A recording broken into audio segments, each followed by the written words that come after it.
Bonjour à tous, heureux de vous retrouver sur le plateau de Le Turf TV. J'accueille à mes côtés désormais un habituel, un fidèle des lieux, Benjamin Nisol du journal Le Favori. Bonjour Benjamin. Bonjour Alexandre.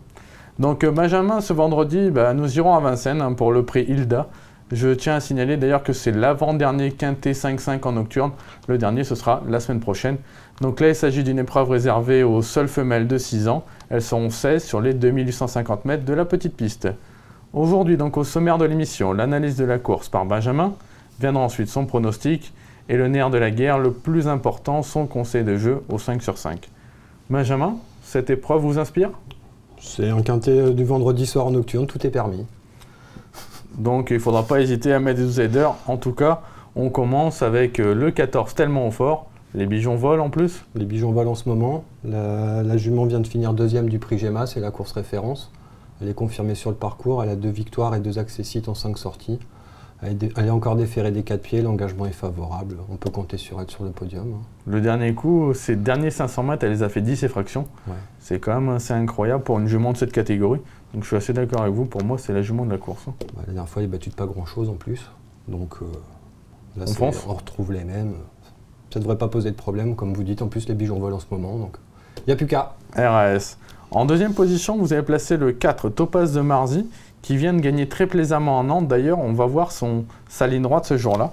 Donc c'est une jument, il faut savoir, qui est un peu lente en début de course. Là, elle avait pris la tête, et puis on va le voir, elle fait jouer sa tenue et elle écœure ses adversaires.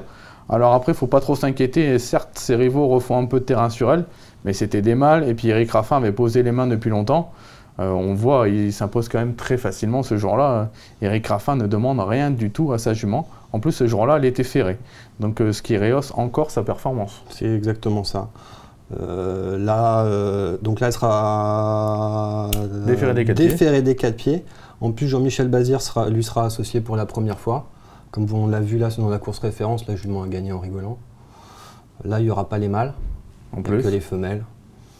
Je pense que c'est une très bonne chance dans ce quintet. En plus, elle s'est essayée une seule fois sur le parcours, elle s'est placée, donc elle a prouvé son aptitude. Je pense que dans les 3 premiers, on peut compter sur elle. D'accord. Elle manque un brin de vitesse pour la petite Suisse, mais c'est vrai que le fait d'être déféré, ça peut l'aider. Et en plus, avec Jean-Michel Bazir. Avec Jean-Michel Bazir, ça lui fera gagner des quelques dixièmes de seconde supplémentaires pour figurer à l'arrivée, je pense. D'accord. En troisième position, vous placez la plus riche du lot, le 16 Tina Dupont, idéalement engagée. Exactement, la jument est au plafond des gains. Elle fait preuve d'une louable régularité ces derniers temps. En plus, pareil, c'est son parcours de prédilection. 4 sur 4, 4 sur 4, voilà, c'est ça. Là, elle sera déférée des postérieurs, comme souvent. Dans cette configuration-là, elle est très performante. Elle a 15 sur 20. C'est pas mal.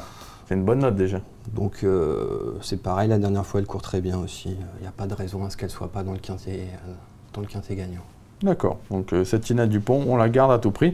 En quatrième position, vous placez Tempête d'Hermès, le numéro 10. Elle vient de s'imposer sur les programmes de Laval. Voilà, elle s'est imposée plaisamment, visiblement. Bon, certes, elle va découvrir le tracé de la petite piste, mais au dire de son monteur, ça ne devrait pas lui poser de problème. C'est une jument qui est dans sa catégorie.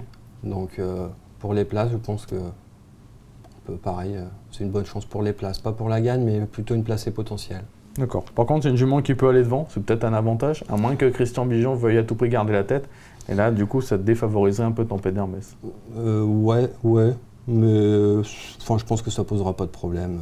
Même en attendant, elle peut très bien faire l'arrivée. Ouais, il y en a assez pour être 4-5, 3-4-5. D'accord, en plus Jean-Paul Marmion est confiant, donc c'est un peu... Tous les feux ont l'air ouverts, quoi. Après, c'est un peu l'homme fort de ce début de meeting aussi, Jean-Paul Marmion, donc on lui fait confiance. Oui, après, on sait très bien que sur la petite piste, c'est beaucoup une question de parcours aussi, donc... On verra bien comment ça se goupille, mais je pense qu'on peut compter avec elle dans les 5 premiers. Ça marche. En 5e position, maintenant vous avez placé le 11, Tessie Diville. C'est un peu la note dans la course de référence. Bah oui, si elle n'était pas partie au galop, déjà elle n'avait pas concédé trop de terrain, je pense qu'elle aurait été bien plus près. Bon après, on sait que c'est une jument qui a énormément de qualité. Après, si son driver ne se croise pas les mains en partant et qu'il ne fait pas la tournée des 5 à main pour finir, elle ne va pas être loin du compte, je pense qu'elle peut même gagner, quoi. Elle aurait peut-être été un peu mieux sur la grande piste? Oui, elle a des bonnes perfs sur la grande piste, mais bon, petite piste, c'est pareil, c'est une question de parcours, il ne faut pas faire trop les extérieurs. La dernière fois, elle s'est retrouvée parquée assez de bonheur. Et forcément, elle a demandé un peu à souffler pour finir. Bon, là, si elle a de bons parcours, ça peut même être un bon petit pari gagnant. Mais voilà, faut que ça soit mené Il faut que son driver s'applique. Voilà, exactement. En 6e position, vous avez placé le 9 Tess de Villeneuve. Alors elle est plus connue en province, il faut souligner, c'est la petite sœur de Star de Villeneuve. C'est ça, oui. Maintenant, sur la petite piste, ça devrait le faire? Bah, je pense. En plus, c'est une jument qui fait preuve de régularité. Elle n'est pas sortie des 4 premières depuis le 29 septembre. C'est pas Elle mal. fait toutes ses courses. David Thomas lui a été associé par 2 fois, il a fait 2 fois l'arrivée. Pareil, hein, je pense que dans un jeu, on est obligé d'avoir ça. Hein, c'est une jument qu'il faut courir cacher, mais c'est vrai qu'elle a une bonne pointe de vitesse finale. Elle a une bonne pointe de vitesse finale. En plus, la dernière fois, elle n'est pas très heureuse. Et elle s'est tout de même bien comportée. Mais bon, je pense qu'un rachat de sa part est attendu là, dans ce quintet. Donc on reprend à tout prix cette Tess de Villeneuve. En 7e position, vous placez le 8 Taros du Baron.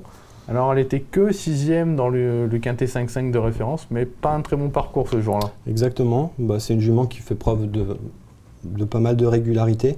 Elle s'est déjà bien comportée sur le tracé. Elle a pris une place en 3 tentatives, certes, mais elle avait trotté 14,5 dans un autre lot. Ça suffirait certainement dans cette épreuve.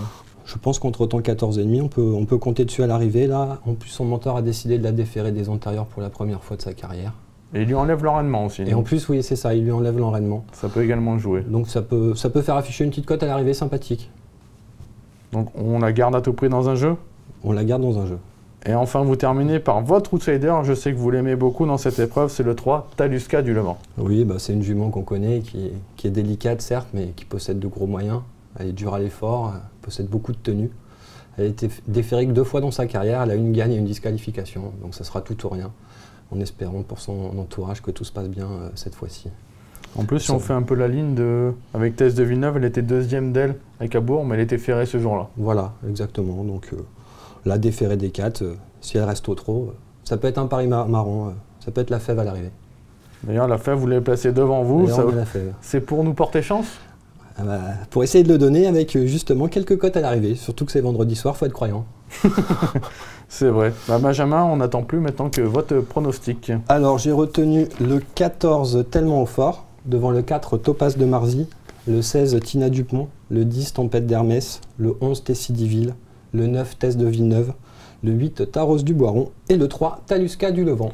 Donc ensuite, maintenant vous le savez, le conseil de jeu, on a décidé avec Benjamin de prendre 3 bases, 14, 4, 16, derrière on met 2 croix, on associe les chevaux du prono bien évidemment, le 10, le 11, le 9, le 8, le 3, on a rajouté des outsiders, le 6, le 5, l'As, le 12, le 15, un jeu à 50% qui fait 22,50 €. On a dit hein, souvent la petite piste nous réserve son lot de surprise, il vaut mieux élargir ces jeux. Je pense que c'est ce qu'on a fait un peu le tour de la course, en tout cas des choix à mettre. Oui, il y a quelques bonnes chances avant coup. Après, pour les places, c'est vrai que c'est assez ouvert, donc on a élargi le champ de vision. Je pense que si on a les bonnes bases, on ne devrait pas être loin de la soupe. Je pense. Il n'y a plus qu'à préparer sa cuillère et action. Bah, écoutez, Benjamin, en tout cas, merci beaucoup pour votre analyse. Et puis maintenant, comme vous êtes un habitué, on vous attend pour un prochain débrief sur une épreuve 5-5. Oui, on devrait se revoir dès la semaine prochaine, je pense. Très bien. Et à très bientôt sur ce plateau. Bon jeu à tous et puis à très bientôt. Au revoir.